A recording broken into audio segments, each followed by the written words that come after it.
Mazali mera tortlarga rahmat. Bizni Zominda Liliya gul do'koniga chaqirishdi. Bor-boricha o'z holicha deb. Bu yerning egalari bizni Zohidjonga mehrlari tushib qopti. Mira tortlaridan Zohidjonimizga berib yuboryapti. Biz ham sizlar qilayotgan savob ishga ozgina bo'lsa ham hissamizni qo'shaylik deyapti.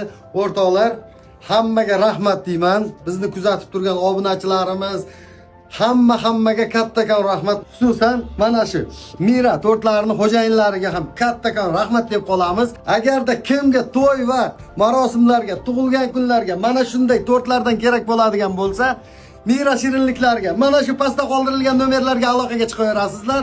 Sizlarni yaxshi ko'ramiz. Xudo xohlasa buni Zohidjonga olib ketamiz. Ha, aytgancha bu yerning manzili Zominimiz sentrda joylashgan elegant binosini ro'parasida Liliya Flowers gul do'koni. Hammangizni kutib qolamiz. Rahmat.